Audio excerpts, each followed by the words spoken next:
Halo, selamat pagi semuanya. Salam sehat untuk kita.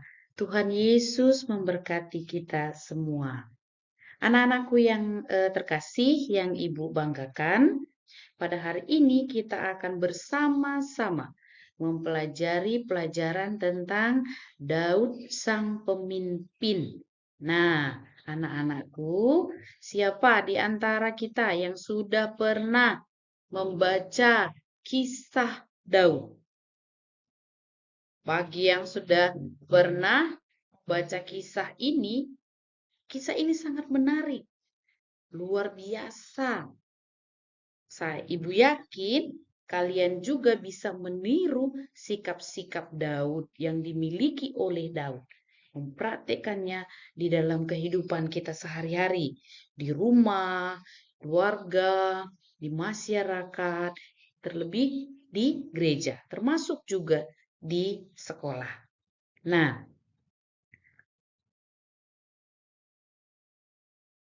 anak-anakku yang terkasih, untuk itu, setelah nanti kita mempelajari semua tentang materi ini, anak-anak harus bisa nih, harus mampu. Yang pertama, mengenal tokoh kitab suci. Siapa itu? Daud yang dipilih Tuhan menjadi pemimpin bangsa Israel. Lalu yang kedua, anak-anak memahami alasan Allah memilih Daud menjadi seorang raja.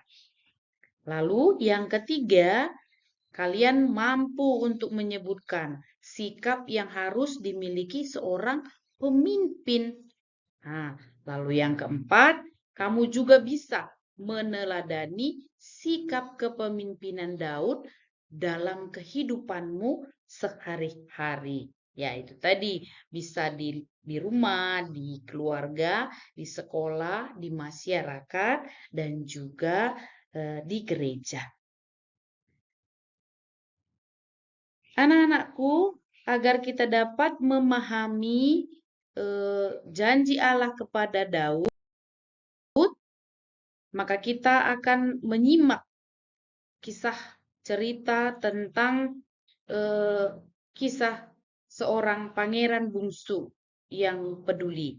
Nah, kita akan menyimak cerita ini dan juga akan menyimak kisah tentang Daud menjadi pemimpin bangsa Israel. Oke, kita sama-sama menyimak ceritanya. Dengarkan baik-baik, boleh juga dibaca. Oke, pangeran bungsu yang peduli. Raja Suta Permana adalah pemimpin bagi rakyat di wilayah Jati Mandala. Ia sangat disayangi rakyatnya dan disegani kerajaan-kerajaan di sekitarnya. Puluhan tahun Raja Suta telah memimpin Jati Mandala dengan bijaksana. Rakyat hidup sejahtera dan saling menghormati. Menyadari dirinya sudah tua, Raja Suta Permana memanggil ketiga putranya. Kepada ketiga putranya, Raja Suta Permana menegaskan bahwa mereka memiliki hak yang sama untuk menggantikan dirinya sebagai raja. Tetapi ada satu syarat yang harus mereka penuhi, yaitu bahwa mereka harus membunuh seekor anak ayam di tempat tersembunyi tanpa diketahui oleh manusia. Setelah mereka mengetahui syaratnya, pengawal raja memberikan kepada mereka masing-masing seekor anak ayam yang masih kecil. Si sulung dengan hati-hati membawa anak ayam ke atas menara kerajaan. Ia menyumpal paruh anak ayam itu dengan kain. Ia menyembelih anak ayam itu dengan pisau kecil. Setelah mati, ia membungkusnya dengan kain. Si tengah melihat gudang di bawah tanah sebagai tempat untuk menyembelih anak ayam tersebut. Setelah disembelih, anak ayam tersebut dimasukkannya ke dalam kotak.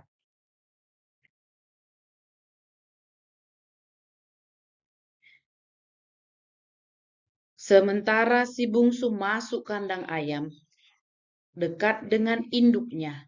Anak ayam tersebut berbunyi semakin keras, seolah memanggil induknya. Di kandang ayam, si bungsu merasa kasihan. Ia pun mulai memikirkan perintah ayahnya untuk membunuh anak ayam di tempat tersembunyi, tanpa diketahui oleh manusia.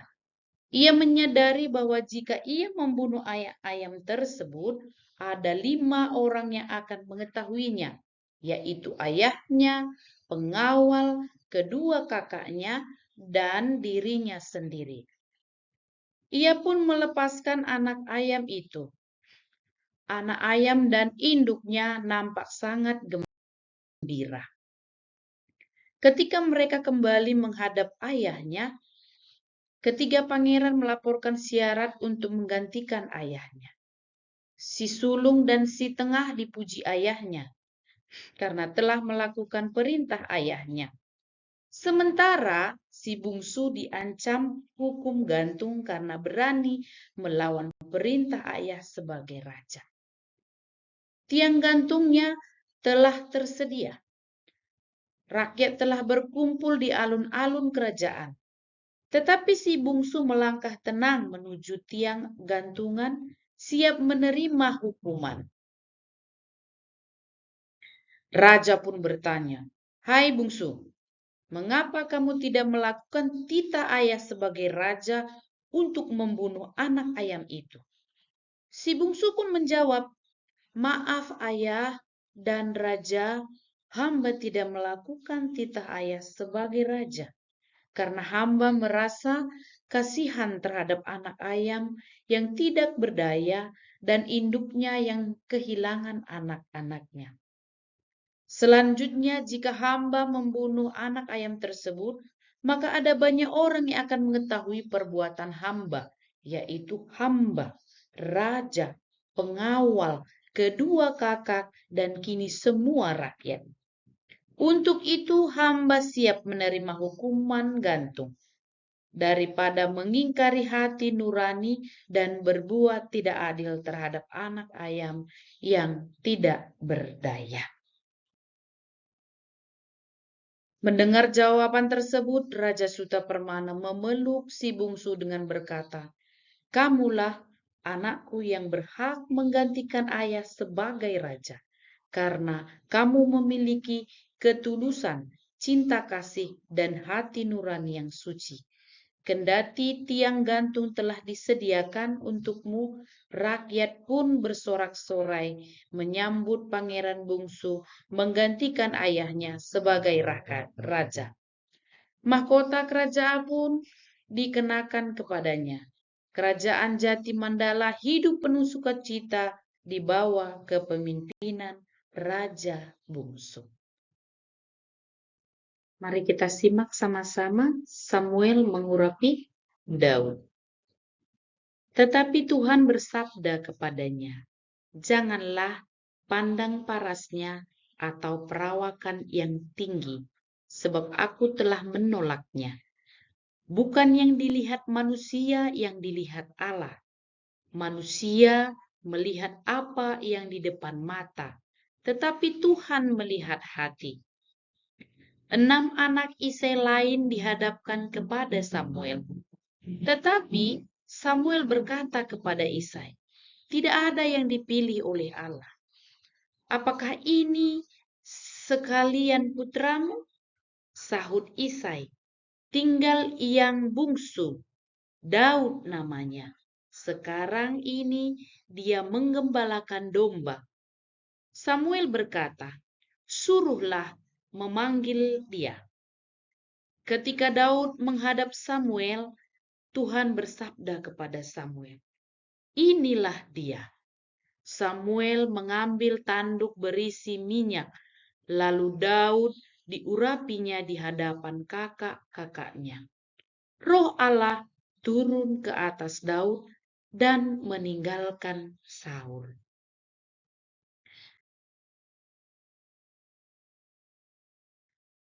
Demikian cerita tentang Samuel mengurapi Daud. Kita lanjutkan dengan Daud menjadi raja atas seluruh Israel. Daud menjadi raja atas seluruh Israel. 2 Samuel 5 ayat 1 sampai dengan 5. Lalu datanglah segala suku Israel kepada Daud di Hebron dan berkata, "Ketahuilah kami ini darah dagingmu. Telah lama ketika Saul memerintah atas kami, engkaulah yang memimpin segala gerakan orang Israel. Dan Tuhan telah berfirman kepadamu, engkaulah yang harus mengembalakan umatku Israel, dan engkaulah yang menjadi raja atas Israel." Maka datanglah semua tua-tua menghadap raja di Hebron. Lalu Raja Daud mengadakan perjanjian dengan mereka di Hebron di hadapan Tuhan. Kemudian mereka mengurapi Daud menjadi raja atas Israel. Daud berumur 30 tahun. Pada waktu ia menjadi raja, 40 tahun lamanya ia memerintah. Di Hebron, ia memerintah atas Yehuda 7 tahun 6 bulan. Dan di Yerusalem ia pun memerintah 33 tahun atas seluruh Israel dan Yehuda. Nah, demikianlah kisah kitab suci yang kita bahas pada hari ini. Yang pertama tadi tentang si bungsu yang peduli, dan yang kedua kisah pengurapan Daud oleh Samuel, dan Daud menjadi pemimpin bangsa Israel. Nah, anak-anakku yang terkasih, kita sudah mendengar bersama-sama kisahnya ini sangat menarik, ya bukan? Nanti kita akan bisa masuk ke dalam kelompok untuk membahas bagaimana kita berdiskusi bersama-sama untuk menemukan apa yang menjadi alasan Allah memilih Daud menjadi seorang raja. Dan sikap-sikap apa saja yang kita kagumi, yang kamu kagumi, yang patut kita contoh dan patut kita kembangkan serta patut kita teladani dari dua kisah cerita tadi, yaitu tentang Pangeran Bungsu dan Daud, kisah Daud itu.